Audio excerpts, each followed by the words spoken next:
Hi there. I'm now going to talk to you about building models in ArcMap.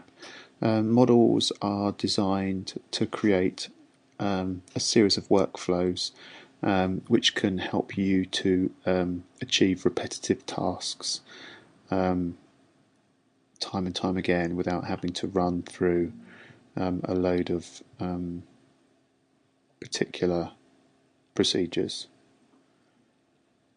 So we're just going to dive right into creating a model. The first thing we need to do before we create a model is to create a toolbox to hold the model inside. So a toolbox again will sit externally outside of a geodatabase. So I'm just going to put it here inside my GIS folder. And if I right click and I go down to new, I can create a toolbox. I'm just going to accept the default name, and now if I right click on the toolbox I now get the option to create a new model. So once we've done that we get this model builder which starts to pop up, and the best way to explain how this works is to show you. In the example that I'm going to be demonstrating, we are going to create a workflow to clip some data to a particular shape or a particular area, and we want to create this as a workflow that we can use time and time again to clip different sets of data. So we have to go through various processes to edit the model so that we can use it to do that. The first thing with any model is we need to decide on the data that we're going to manipulate, and this is any kind of GIS data, so it could be vector or raster data. So we have the option up here to add data, so I'm going to first of all add some data. Now in this example we're going to be clipping some data to a specific area that we've already kind of predefined. So I'm going to add that as my first part of the model.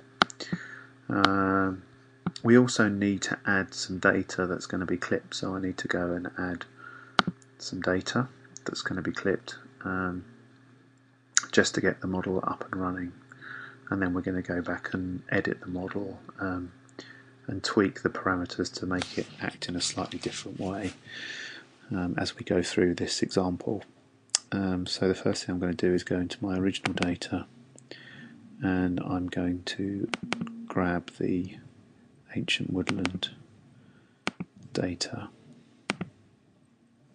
So we've now got our two pieces of data in there, and we now need to choose the tool that is actually going to do the manipulation of this data. In this example we know that we want to clip the data, the woodland data, or any kind of data to this particular study area. So the easiest way to access or find a tool is to go up here to the search function, and then I can start typing in the name of the potential tool. So I know this one's called clip, and then I hit return and it should give me all the possible clip tools. So I know that I need this particular tool here. So again I just simply click it and drag it over into the workflow in the model builder. At the moment there's no connection between these things, so we now need to make the connection and make this model work. So the easiest way to do that is to double click on the clip data tool, and again we can just double check here that we've got the right tool that we need, and we have. And again, so I'm just going to fill in these boxes. So the input data is the feature to be clipped, and in this example it is the ancient woodland layer.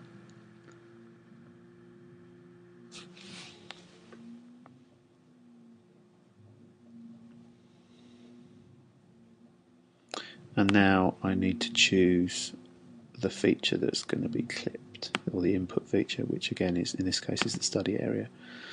And then I need to simply put an output feature class, and again I'm going to put that back into my geodatabase as well in this example. So I'm just going to navigate to my geodatabase, and I'm going to pop it in there, and I'm going to give it a name, so it's going to be woodland clip.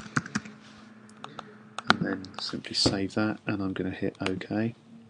So now you notice that the model has changed. we have these arrows which connect. So we've got two inputs. So we've got the study area, which is the clipping area, and then we've got the data to be clipped.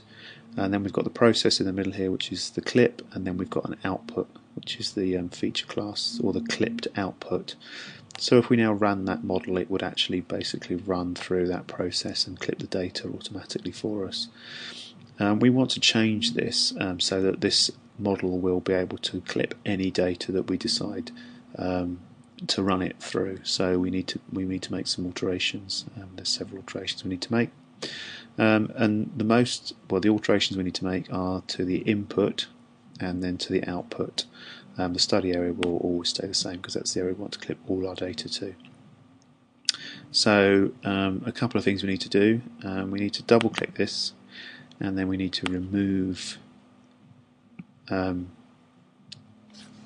this file path and simply click OK.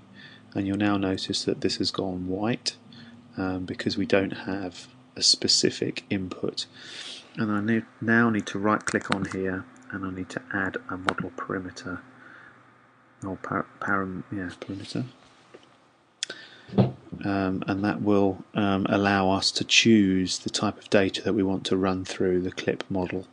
And again, I'm going to add another model parameter here, and that will also give us the option to change the file name that becomes saved. So again, I need to remove this from here and click OK. The last thing I need to do is I need to rename, or I need to relabel, rename these, just to make them a little bit more meaningful when the tool runs. So I'm going to call that data to be clipped, and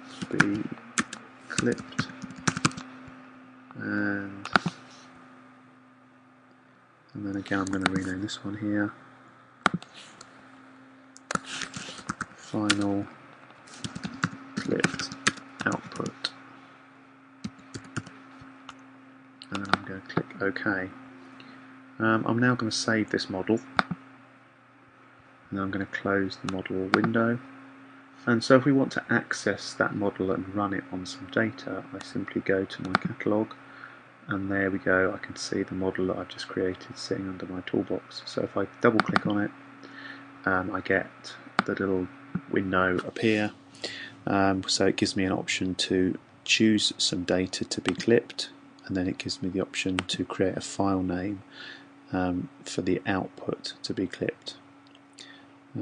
So I'm just going to sit and run the tool. So I'm going to, instead of choosing ancient woodland, I'm going to choose a different set of data this time. I'm going to choose triple size, and then I'm going to output them back into my geodatabase.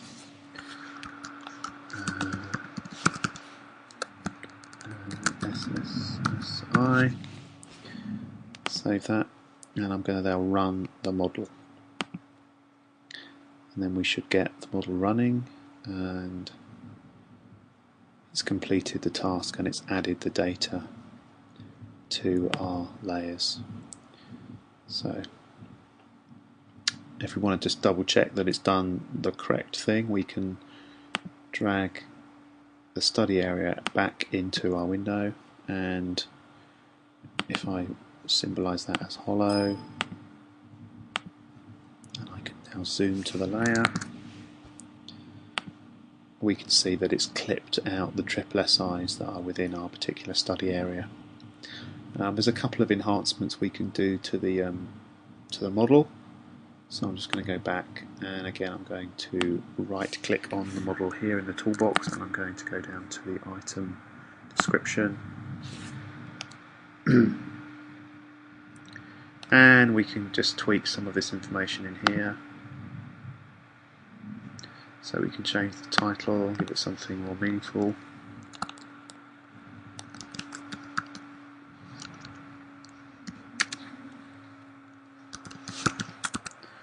Study area, and then we can also add some useful information. So we can put a description here, a summary of what the tool does.